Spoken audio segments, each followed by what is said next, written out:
SSC 26 batch আমরা তোমাদের জন্য বোর্ড পরীক্ষার সাজেশনপত্র তৈরি করেছি। আমরা যে সাজেশনপত্র তৈরি করেছি ইনশাল্লাহ এখান থেকে 100% তোমরা কমন পাবে। আমরা প্রথমে তোমাদের যে সিলেবাস আছে তা একটু পর্যালোচনা করে দেখি। তোমাদের ক যে বিভাগ থাকবে, ক বিভাগ এইখান থেকে এখানে আছে তিনটি অধ্যায়। এটি হচ্ছে 2, 3 আর হচ্ছে তোমাদের 11। এই তিনটি অধ্যায়ের মধ্যে তোমরা অবশ্যই যে কাজ করবে, এখানে তিনটি অধ্যায় আছে। খ বিভাগের মধ্যে তোমাদের অধ্যায় আছে 2টা, 8 এবং 7। খ বিভাগের মধ্যে তোমাদের অধ্যায় আছে 7 এবং 8। এবং গ বিভাগের মধ্যে তোমাদের অধ্যায় আছে মোট হচ্ছে 2টি। গ বিভাগের মধ্যে অধ্যায় হচ্ছে 9 আর হচ্ছে 16।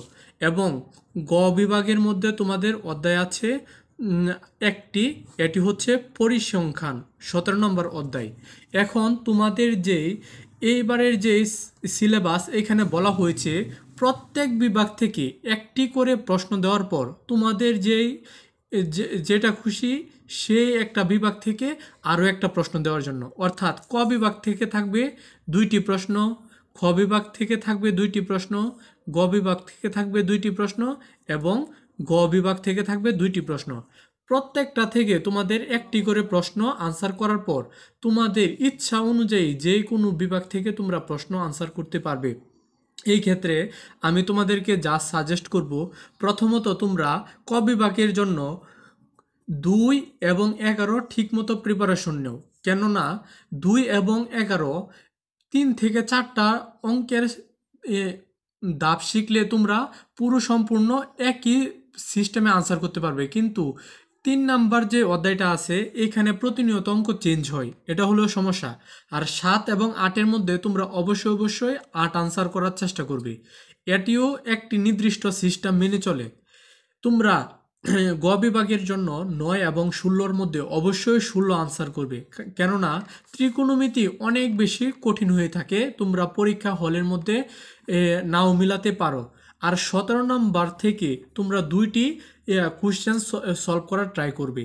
তাহলে আমরা এখন আমি যে তোমাদেরকে যে অধ্যায়গুলো থেকে বললাম আনসার করার জন্য, আমরা টাইপ ভিত্তিকভাবে সাজেশন দেব।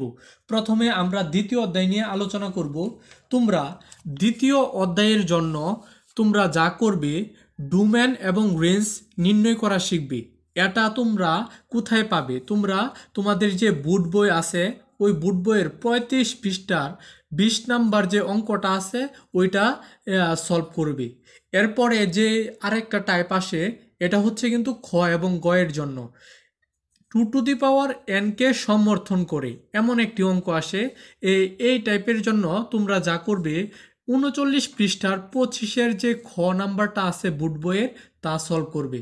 তারপর A intersection C cross B সমান সমান A intersection B intersection C cross B, এই টাইপের যে প্রশ্নগুলো হয় তার জন্য তোমরা কি করবে, 38 নম্বর পৃষ্ঠার 24-এর খ নাম্বারটা পড়বে। এরপর আরও একটি টাইপ হয়, এটি হচ্ছে শেষ টাইপ। এটি হচ্ছে জি অফ এক্স সমান সমান 1 plus x square plus 1 x to the power 4 by x square হলে দেখাও যে g of 1 by x square সমান সমান জি অফ এক্স স্কোয়ার। এই অঙ্কটা পেয়ে যাবে তোমরা 41 পৃষ্ঠার 16 নং অঙ্কটা হচ্ছে এটি। এখন শুনো, এই অঙ্কগুলো কিন্তু হুবহু আসবে, শুধু সংখ্যাগুলো চেঞ্জ হবে। এবং এটি হচ্ছে খ এবং ছোট গ এর জন্য। এখন তোমরা ক এর জন্য কি করবে? ক এর জন্য তোমরা কি করবে, 31 পৃষ্ঠার ক নাম্বারে 31 পৃষ্ঠার তোমরা 1 নং এর কটা সলভ করবে, তাহলে কটা হয়ে যাবে। তাহলে আমরা দ্বিতীয় অধ্যায় সম্পূর্ণ সাজেশন দিয়ে ফেললাম। এখন আসো আমরা অষ্টম অধ্যায় দিই। অষ্টম অধ্যায়ের জন্য আমরা যে কাজটি করব, আমরা অষ্টম অধ্যায়ের তোমাদের যেই সিকিউগুলো আছে এটার জন্য তোমরা 158 পৃষ্ঠার যে উপপাদ্য 20 আছে তোমরা ভালো করে পড়বে এবং 161 পৃষ্ঠার উপপাদ্য 23 ভালো করে পড়বে। এবং 162 পৃষ্ঠার উপপাদ্য 24 এবং 25 ভালো করে পড়বে। এ 4টা উপপাদ্য থেকে নিশ্চয়ই একটা না একটা কমন চলে আসবে। তাছাড়াও তোমরা যে কাজটা করবা 160 পৃষ্ঠার 8 নংয়ের খটা তোমরা সলভ করার ট্রাই করবা। আর এই গেল গয়ের জন্য। ক্ষয়ের জন্য তোমাদের যে কাজটা করতে হবে 154 পৃষ্ঠার উপপাদ্য 18 এবং 155 পৃষ্ঠার উপপাদ্য 19 পড়তে হবে। এবং ক বিভাগের জন্য তোমরা 2টি প্রশ্ন পড়লেই হবে। এটা হচ্ছে প্রমাণ করো যে বৃত্তের ব্যাসই বৃহত্তম যা, এই প্রশ্নটা পড়লেই হবে। আর তোমরা পড়বে কেন্দ্রস্থ কোণ ও বৃত্তস্থ কোণ, এই দুইটা সংজ্ঞা পড়বে তোমরা। আমার কথা খেয়াল করে শুনো, এই উপপাদ্যগুলো থেকে হুবহু 2টি উপপাদ্য চলে আসবে। শুধু আমাদের এর জায়গায় বি বা এই মনে করো এর জায়গায় পি এ ধরনের চেঞ্জ হবে, কিন্তু আহামরি কোনো ধরনের চেঞ্জ হবে না। এরপর আমরা যে কাজটি করব, আমরা 11তম অধ্যায়ে সাজেশন দেব। 11তম অধ্যায় যেটা আছে এখানে তোমরা 11তম অধ্যায় থেকে যে অঙ্কগুলা পড়বে 214 পৃষ্ঠার, এটা খ এবং গ এর জন্য দিচ্ছি, 214 পৃষ্ঠার উদাহরণ 11 এর ছোট গ পড়বে এবং 211 পৃষ্ঠার উদাহরণ 6 পড়বে। 217 পৃষ্ঠার বোর্ডের যে অধ্যায়ের যে অঙ্কগুলো আছে তার 11 এবং 12 নাম্বারটা তোমরা পড়বে। 222 পৃষ্ঠার পড়বে 18 নাম্বার। এতটুকু পড়লেই তোমাদের হয়ে যাবে।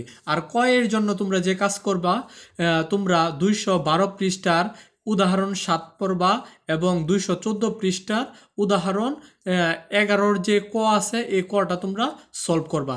এই সবগুলোই কিন্তু তোমাদের বোর্ড বই থেকে। এরপর আমরা 16তম অধ্যায় নিয়ে সাজেশন দেব। 16তম অধ্যায় থেকে তোমরা যা যা পড়বা, 16তম অধ্যায়ের 298 পৃষ্ঠার উদাহরণ 14, 299 পৃষ্ঠার উদাহরণ 6 এবং 306 পৃষ্ঠার উদাহরণ 14 পড়বা। 311 পৃষ্ঠার উদাহরণ 10 নম্বর অঙ্কটা করবা। 325 পৃষ্ঠার অধ্যায়ের 16 এবং 17 নম্বর অঙ্ক করবা। তাহলে এটি কিন্তু খ এবং গ এর জন্য হয়ে গেল। তোমরা ক এর জন্য উদাহরণ 2 পড়বা, যা 297 পৃষ্ঠার মধ্যে আছে। তাহলে আমরা 2, 11, 8 এবং 16 নম্বর অধ্যায়ের সাজেশন দিয়ে ফেললাম। এখন আমরা 17তম অধ্যায়ের সাজেশন দেব। এখানে তোমরা পরিসংখ্যান থেকে সংক্ষিপ্ত পদ্ধতিতে গড় নির্ণয়টা পড়বা, অজীব রেখা অঙ্কন পড়বা, বহুভুজ অঙ্কন পড়বা, মধ্যক নির্ণয় পড়বা, প্রচুরক নির্ণয় পড়বা।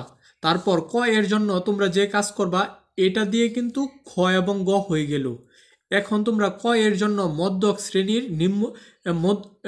শ্রেণীর মধ্যমান নির্ণয় করা শিখবে, বিচ্ছিন্ন এবং অবিচ্ছিন্ন চলকের সূত্র শিখবে, মানে সংজ্ঞা শিখবে। তারপর প্রচুরক শ্রেণীর মধ্য বিন্দু, এইগুলা যদি শিখো তাহলে ক কিন্তু কভার হয়ে গেল।